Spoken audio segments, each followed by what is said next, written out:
Hello everyone, welcome back to more TEW on AEW 9. It's gonna be weird to say that, it doesn't rhyme as well, but we are here on the 10th of August, our show of Collision, after being recorded after Collision. Would have just ended, as I am recording this, because it's 9:04. In our opening, Will Ospreay defeats Michael Oku. The Oz Cutter, Michael Oku. I know he's had some matches with Ospreay before. He's coming in here. I don't really know much about Oku, but it could be good. After the match, MJF comes out onto the stage, demands that they cut Ospreay's music. There's 15 days, Billy Boy. 15 days until I get to show you up in front of your entire country. But the thing is that I'm someone that's out here to show everyone the best of the best in pro wrestling, which, of course, is myself, but I can make some concessions for a little bit of nostalgia. See, Billy, I've always been a fan of people having to earn their shots against me. So I need to make sure that you're actually worthy of coming after my United States title. And I mean, if you can't beat this man, then you don't deserve to fight me. After doing that, Will Ospreay's Sixth Sense kicks in, and he barely manages to dodge out of the way of a Meteora attempt by the debuting Ricochet. Rolls through and then hits a Sixth Sense, either that or he just hears the crowd popping for Ricochet showing up. Rolls through, hits a cutter, standing tall over Ospreay, as MJF chuckles heading backstage. I forgot to set Ricochet's stuff to be different, other than just the basic, so nothing special for him, but yeah, not really a surprise. Ricochet showing up in AEW, probably going to happen in real life, though. Maybe he'll debut at All In, if I had to guess, but that's just speculation. Renee Paquette is backstage, oh my lord, interviewing Jon Moxley about the influx of new men's talent in the division coming in. She asked, I believe it was Britt last week, about that. And Jon Moxley says, honestly, it's all or nothing to me. I'm the toughest SOB out there in the ring. It doesn't matter who challenges that, whether it's Barnett, Ricochet, or Oku, anyone else. They're not ready to step into the ring with someone who breathes and bleeds AEW like I do. It's interrupted by Richard Holiday, Alex Hammerstone, and Calvin Tankman. Holiday's the main one speaking. He says, yes, we get it. You breathe and bleed AEW. What you forget is that what we have back here, this air that you so proudly breathe in, this blood that you bleed, it's all dirty. It's all muck. There's a haze over all of it. Dynasty Marketing Corporate. Richard Holiday, pleasure to meet you. But, Mr. Moxley, I know that you're something big, but you really have to refocus yourself with what you're doing out here. And that's not just going to you, Mr. Moxley. That's going to everyone out here who is less fortunate than us, who is less rarefied, less talented as us. Steve and I, we're here to change this ailing company. And that can potentially go without you. But, like, Moxley looks for attacking and says, you don't try to fight me just quite yet. You see, I've already done you a favor. I already know how much you love your fights so much. You don't want to just wrestle, you want to fight. So we've already gotten you in at the next blood sport over in GCW. So, go out there, enjoy yourself, and come back when you finally have something useful for, us. And I don't just mean DMI, I mean all of AEW. Obviously, they were going to take a pretty big boost, but I am bringing DMI back in. I think it could be an interesting trio to push as non-WWE people, because that's always going to be the issue with AEW, is building up people who don't have the AEW prestige, I say, immediately after debuting Ricochet.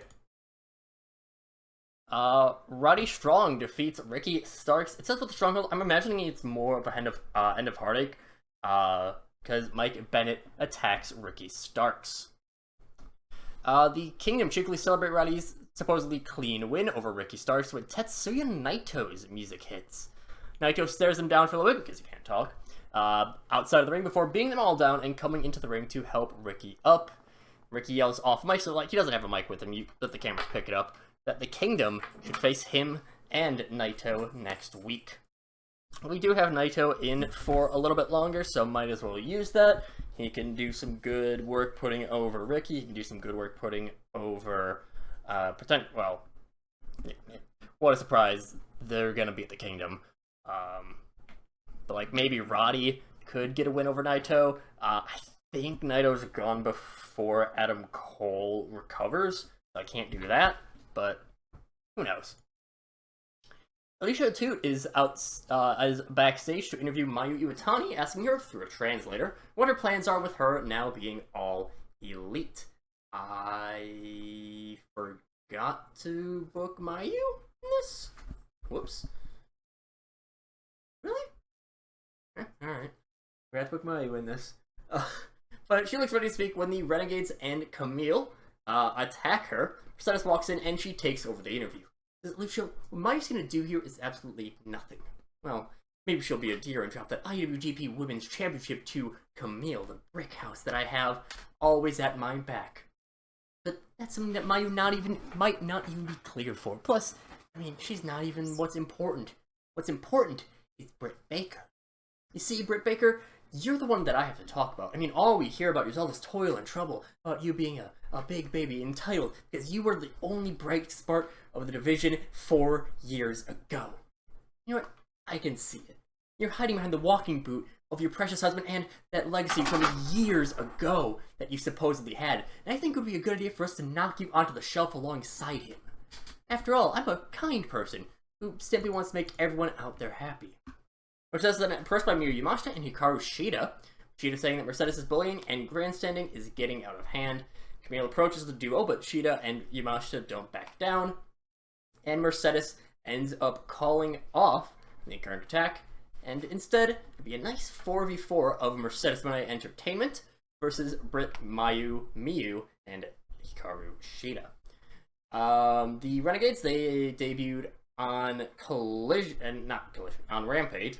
Nothing really all that important in terms of their gimmicks. MME, bring them back. Mercedes Moné Entertainment. Yeah, might as well use the lovely graphics that Chandras has made. After this, Jordynne Grace defeats Harley Cameron in a really quick match. 320 is probably a little bit too long for what I wanted, but well. But the thing's not done quite yet, as Jordynne Grace stands tall over Harley Cameron, and she hasn't even broken a sweat. So Rhea painfully grabs the mic and says, hey, this was a fluke. We weren't quite ready yet. Harley Cameron, she hasn't quite gotten fully ring ready yet. And I mean, Anna, she's ready to fight. She's ready to take you on anytime. I mean, Anna, she's in her gear, but she doesn't look like mentally prepared to fight. And she's like, what the hell are you talking about? There's some bickering back and forth. You might be able to catch a few words here and there on the camera, but eventually Anna just kind of gives up. She agrees. She rolls into the ring to face off against Jordynne. They have great chemistry, very good to note, as Jordynne defeats Anna Jay as well. So yeah, pretty good. Again, that is a good note to have. That could be something really big for the future. The thing is that we're still not quite done yet. Jordynne's a bit more exhausted, but she still is yelling that, I mean, Saraya, I might as well face the whole group tonight. I've already taken down 2 of you. What's the third? And Saraya's like, no, I'm good. We need to move on with the show. But the Young Bucks then come onto the screen, so that, Jordynne, she's been really nice to us back here, and I mean, they kind of offhandedly mention, like, I mean, look at our ratings. They're going way up with having someone like this, and we have to really get everyone's minds off the horrible actions that people are having against our EVPs. So let's see a match between 2 of the premier women in all of pro wrestling. And on top of that, Saraya, if you do this, you'll get a hefty bonus. And Saraya's like, alright, fine, if I'm getting paid for it, I might as well. She gets into the ring, she's ready to fight Jordynne, and she actually picks up the win. There was interference by Anna Jay, so it's not like it was a clean win, but Saraya does pick up the win. So kind of expected it, I feel like, just because it would definitely neuter the story if Jordynne Grace were to pick up a win over all 3 in the same night. But the Outcasts, they run away after the match, not wanting to, and okay, off-screen is definitely screwed up. Because Kyle O'Reilly, Mark Briscoe, they are off-screen. Orange Cassidy is off-screen. They need to fix that. But anyways, the Outcasts run away after the match, not wanting to incur the wrath of Jordynne Grace, who stands in the ring in frustration. Cameras fade into the Young Bucks who are backstage, and they're looking at the numbers. They're talking like, well, we just got a huge amount of viewers. Our ratings have gone super far up. Because of this match. It was a great idea, signing Jordan Grace. And then Okada enters the office, and he says that, you know what? I finally know what I'm going to do at All In. I want to go and beat that little bitch, Kyle O'Reilly, for the Continental to prove how elite the elite really are. I want to challenge Kota Ibushi. I want to challenge anyone like that. And Jack Perry chimes in like, hey, you know what? Instead, on Dynamite, why don't we have the conglomeration? They all challenge each other. Whoever wins, they'll face you for the belt. And, if you want, we can throw Kota Ibushi in there. And Buck's like, okay, you know what? That actually is a pretty good idea. So they book the match. Have it set as a triple threat between the conglomeration. I might add Kota in there. I'm not fully certain. Probably will. Now, there's Bryan Danielson is seen with Josh Barnett when Moxley storms in. Moxley wants to know why Bryan has been dealing with Barnett, who steps into the way and says that Danielson is just doing what's best. The two guys, Barnett steps in and says that. The two tough guys, they stare each other down before Bryan steps in the way. He's like, you know what, Yuta, Claudio, Mox, you guys are all some of the best training partners I could ask for.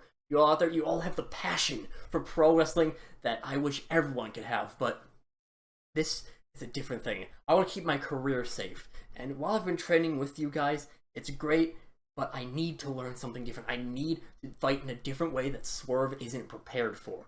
Swerve's smart. He's going to be watching footage of my matches. He's going to be watching the tapes. He's going to know what I like to do. So I need to learn to do something different. And Mox is like, no, I don't like you dealing with Barnett, but you know what? I get the reasoning. So he kind of sulks off. He's not like storming off. He's not angry. He's just like, alright, your loss. And he heads out. The Lucha Brothers then defeat Blackpool Combat Club. Great chemistry from Claudio and Wheeler. Very interesting. Very, very, very interesting. This is not going to be a good show, by the way, in terms of rating. It might be our normal rating. Pac grabs a mic and yells that it's not just the Trios division that Death Triangle deserves to rule over, but that all three of them are dominant in their own ways. The Lucha Bros will hold the tag titles, Pac will hold the US title, and all three of them will hold the Trios titles. The Young Bucks, they come out onto the stage this time. They're like, you know what? That's a great idea. We just wish we had the power, but apparently Jeff Jarrett and Tony Khan are overstepping their boundaries. They think that they're better than us EVPs because, Jeff Jarrett's his own kind of EVP. And Jarrett's like, whoa, hold up. You want to undermine my authority? You want to undermine the boss's authority? Then I don't just have to prove that my influence isn't just in terms of words. So, I know I promised them to show up next week, but I'll give you guys a little treat and debut them this week. And the first one that comes out, music plays, Jay Lethal. And the Bucks are like, really? This is just you trying to get yourself over. It's you bringing your guys. And Jarrett's like, whoa, hold up. I'm not quite done yet. Lights go out, music plays, and Bobby Lashley shows up on a spotlight. Lashley, he kind of walks up for a bit, he basks in it, lights go up, he then stares down the Bucks for a moment, and there's this moment of there's a bit of realization where it was like, oh shit. Lashley runs in, spears one of the Bucks, Jay Lethal, he goes after the other, and the show ends. You have Bobby Lashley on one side of Jeff Jarrett, Jay Lethal on the other. You might get a few shots of Death Triangle in the middle. I'm not sure. Probably.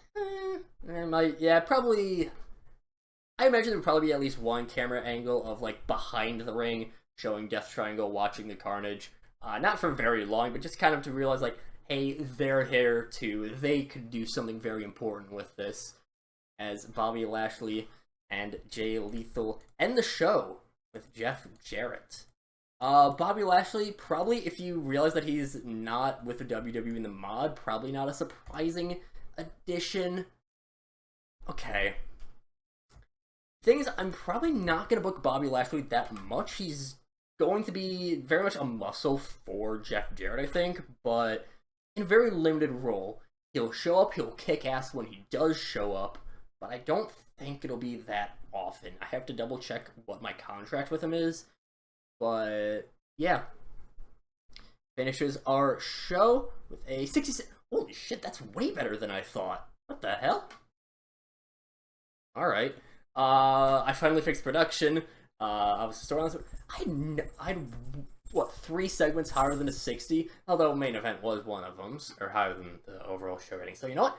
I am incredibly happy with this. I am so surprised that got all of that in. I don't know why it didn't result in popularity changes, but you know what? I'll take it. It's better than losing you, Pop. So, you know what? It still is a lot of progress. It's still working through, okay, here's what we have. Actually, no. Value definitely should have shown up. It might just be that they only have a certain amount of people they can show on screen with it, but whatever. But yeah, I think that's a pretty good show. Move on to Dynamite in the next episode.